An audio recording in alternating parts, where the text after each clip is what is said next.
Bonsoir à tous. Le but de la formation de ce soir, très simplement, c'est à propos de mettre à jour votre plan d'affaires. Donc, selon les différentes choses qui vont se passer, on peut avoir des choses qui arrivent à la dernière seconde. On a besoin de modifier une semaine, on a besoin d'en faire plus une autre semaine, donc on veut s'adapter en fonction. Puis c'est justement, ce soir, je vais vous montrer comment faire cette modification-là.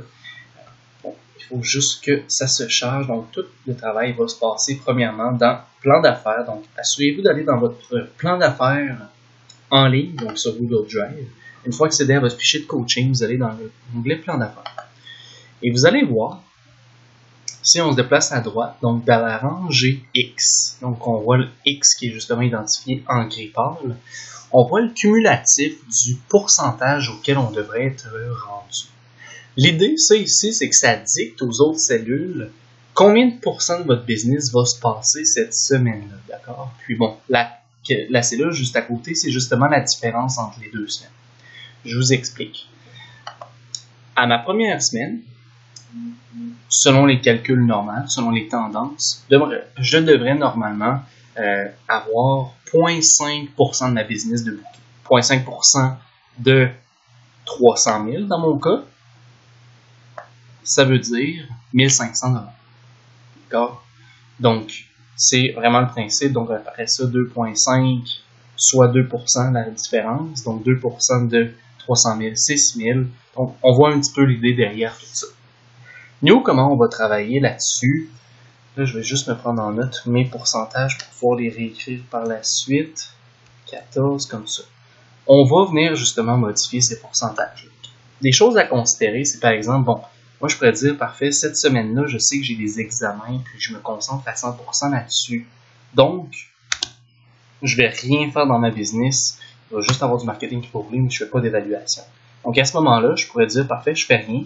Je laisse le pourcentage comme le précédent, puis vous voyez que dans Job signé, c'est 0.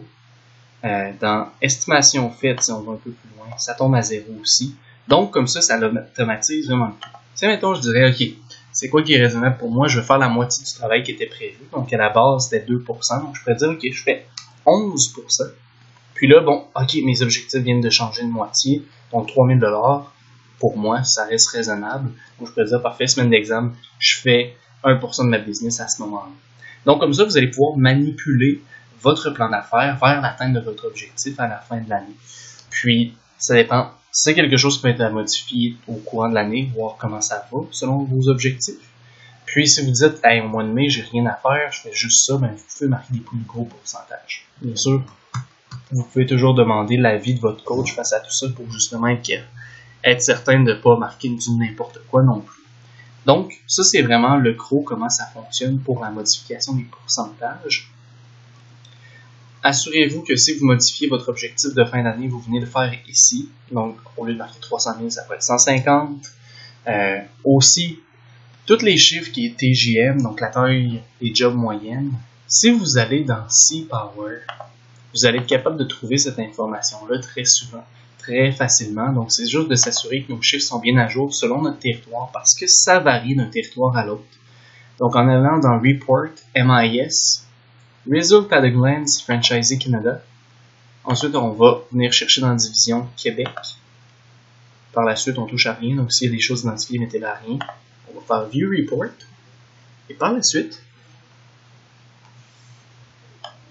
on va être capable de voir. Donc, ici, ça va être difficile de voir pour vous. Mais, si on regarde ici, si mettons, on regarde moi, on doit chercher AGS. AGS, en anglais, ça veut dire Average Job Size. Nous, en français, c'est TJM, donc Job Taille Moyenne. Taille Job Moyenne, pardon. Donc, mon AGS, présentement, est de 1770. Donc, dans mon cas, il faudrait que je vienne marquer 1770. Ainsi, ça va affecter mes chiffres, puis je vais être toujours composé avec les données les plus à jour. Donc, voilà pour ça.